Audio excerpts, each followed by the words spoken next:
G'day guys, welcome back. My name is Wildkard. Yes, Super Rugby round 13. The Chiefs just played the Hurricanes, and I am not not happy at all. I am very disappointed with the decisions by the Hurricanes management.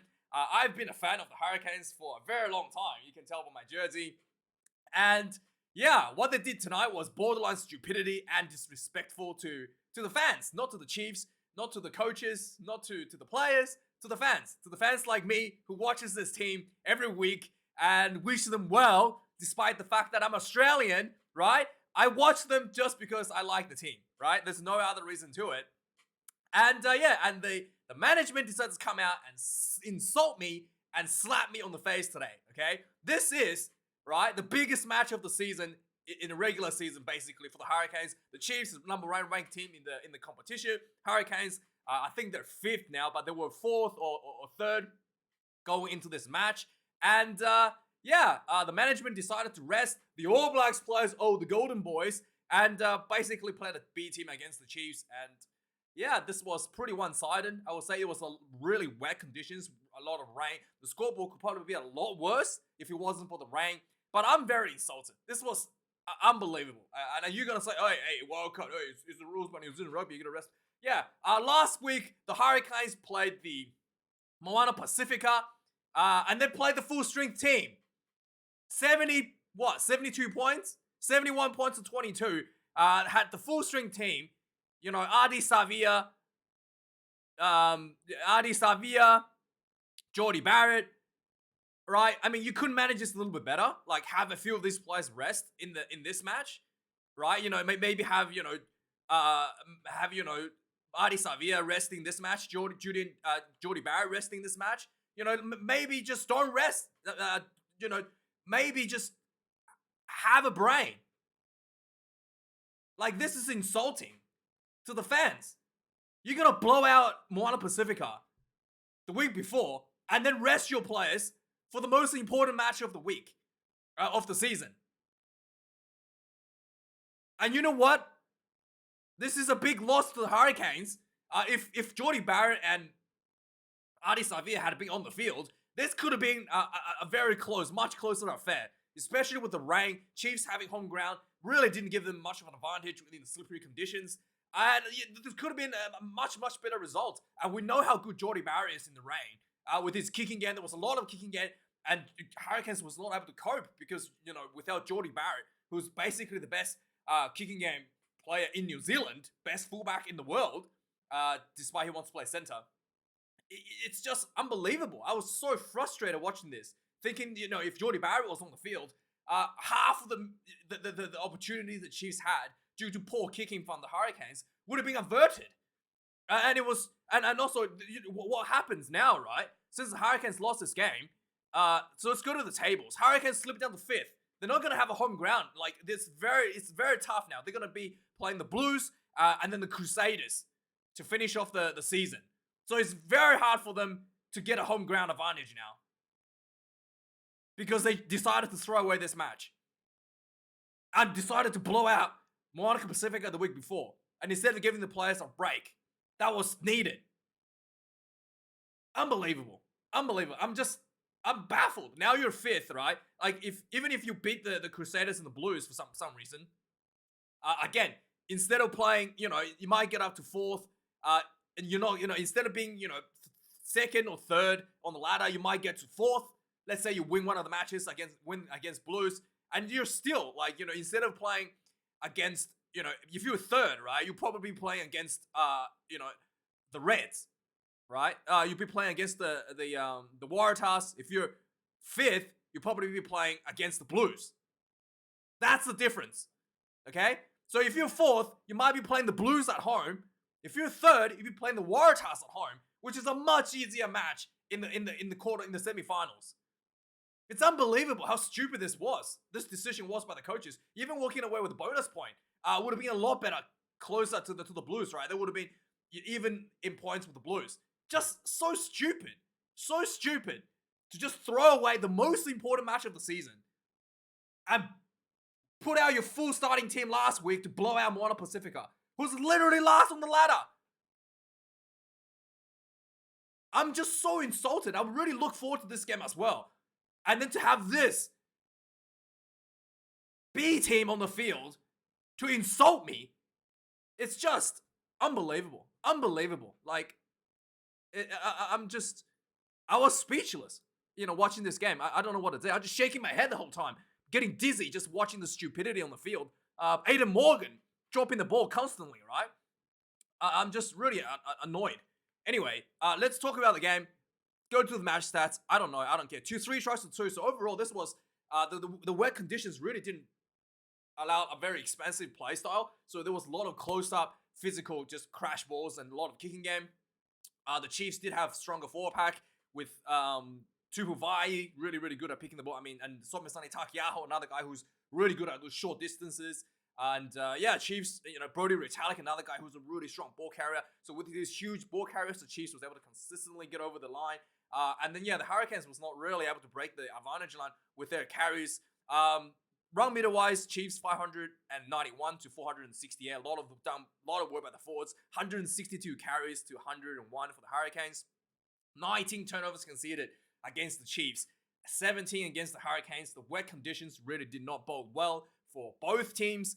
I do feel like, there are some players who are really good in the All Blacks in the wet, and there are some players that are just like, average, right? And some of the good players do play for the Hurricanes, like Jordie Barrett, Adi Savia. So if Jordie Barrett seriously had just been on the field, this would have been a massive, massive difference to the results here.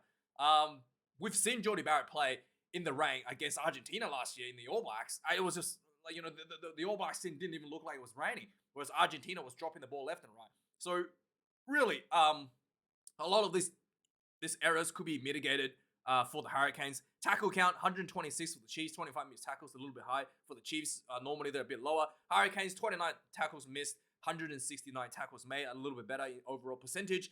Kicks in play, 33 for the Chiefs, 32 for the Hurricanes. Like I said, a lot of kicking game going on. The slippery conditions as well made the conversions a little bit difficult for both teams. And then lineouts, neither team. I don't think this is correct. I'm pretty sure the Hurricanes lost one lineout, at least one lineout from memory. But apparently the lineouts nigh a piece. Apparently the lineouts lost. Scrums quite even overall. The slippery conditions didn't affect it too much. A little bit of slippage, but not too much. Penalties conceded, and this was I was surprised because because it was too much kicking. 4 penalties conceded for the Chiefs, 5 against the Hurricanes. So there was really a lack of sustained pressure applied by both teams. So there was not really repeated penalty advantages being played for long periods of time. So penalty counts was quite low. As a result, because both teams was struggling to play with the ball in your hand. And in fact, one of the coaches actually came out and said, "Oh yeah, the way I think it was the Chiefs or maybe it was Hurricanes was like, oh yeah, the way to win this game is to let the opposition play the ball, and basically like something along the line, like to try to apply pressure without the ball, essentially, as if having the ball is like a burden because you're gonna make a mistake due to the pouring rain." Anyway, let's go through some of the things that happened in the game. 5 minutes of the game, Somisani Takiaho gets a more try. As always, this was going to be looking like it's going to be how this game's going to go. It's going to be a lot of set piece. It's going to be a lot of forward running due to the wet conditions. And then, the Chiefs had a really good maul set up. They kind of didn't take, this shows you experience of the Chiefs more. They basically had the maul, looked like the maul wasn't going anywhere. Like it was just stopped. And then the Chiefs just wiggled themselves a bit, tightened up the body positions, and then just went for a big shove. And then Somisani Takiaho was carrying the ball at the end, gets the try on the ball for the Chiefs. 22 minutes into the game, there was an overthrown line out by the Chiefs, but they did recover the ball anyway. So a few crash balls later, Tupu Vai, the big man, really low body positions, picks the ball up, drives themselves over for the second try for the Chiefs, 71 minutes into the game. The Hurricanes failed to score any point in the first half. Halftime score, 14 points to... Was it 14 points? No, it wasn't 14 points. It was 10 points to 0 at halftime. Aiden Morgan, the number 10, was struggling a lot in the rain. So he dropped the ball twice just from general kicking. And then he kind of learned. He learned how to get better at catching the ball in the wet, right? He's evolved on the field.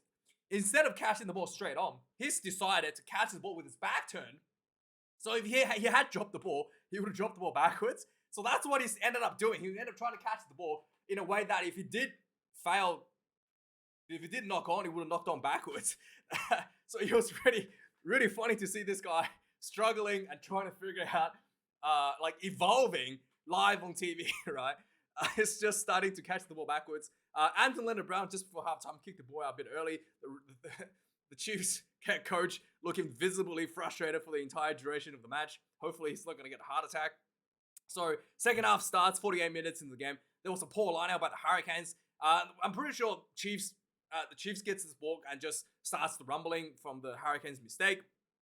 And then basically, again, just big forward drives, getting over the advantage line again and again, and eventually Tupuva'i once again picks and go, puts the ball down for his second try and Chiefs' third try of the game. At this point, it's starting to look like the game is going to just go one way for the Chiefs. The Hurricanes really look like struggling on everything. They're struggling with handling, struggling with everything. It didn't looks like this game was just going to be like neither team was really firing, but the Hurricanes really didn't look like nothing was really working out for them. But luckily, on the 58th minute, the Hurricanes gets a nice little scrum. They spread the ball out wide, and just for one time, basically they managed to get the ball out wide. There was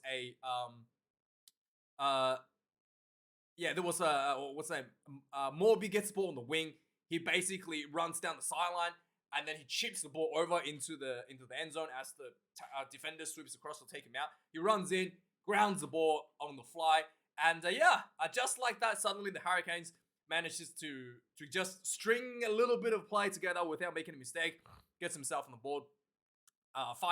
5 points on the board, 48 minutes in, and then the game kind of, the Chiefs kind of like tightened up the game a little bit from this point. They had a opportunity on the 65th minute to kind of like go for another try. They put on a lot of pressure with the 4-pack. Tupuva'i went for the try. It looked like he got held up, but eventually the referee gave a penalty. The Chiefs goes for instead of going for the try, really wanted to just manage the game at this point. Damian McKenzie, Smiling McKenzie kicks this one through. Chiefs extended lead another 3 point, and this point is 20 points to 5, right? And then a couple of minutes later, Chiefs was kind of on the attack again. D-Mac was trying to throw a pass, and the ball just completely slipped out his hand. Something that we saw yesterday, kind of very similar to what Jock Campbell did yesterday. It just tries to throw a pass, the ball just slipped out his hand, but this is wet. Unlike yesterday, well, it wasn't raining in Brisbane, so the ball slips out, and then Iose catches the ball on the full. So he literally passed it to the Hurricanes player, and then Iose runs 50 meters down the other end and scores a try right under the sticks. And suddenly the Hurricanes back within reach again. 2 tries, 12 points to 20, so they could potentially score a try, and the penalty with 10 minutes left, they could still potentially snatch this game. But yeah, immediately from the kickoff, just really silly penalty. I was just shaking my head, facepalm myself a little bit here. Silly penalty, not rolling away at the breakdown. Yeah, and immediately the Chiefs gets an opportunity to kick 3, and D-Mac was more than happy. Smiley D-Mac more than happy to put another 3 points through 71 minutes, and suddenly the scoreboard is 23 points to 12, and the Hurricanes need to score basically twice to win the game. Not just twice, right? You need 2 converted tries, right? Yeah, you need 2 converted tries to win the game. So that was quite a tall ask. Is it 2 converted tries or is it just 1?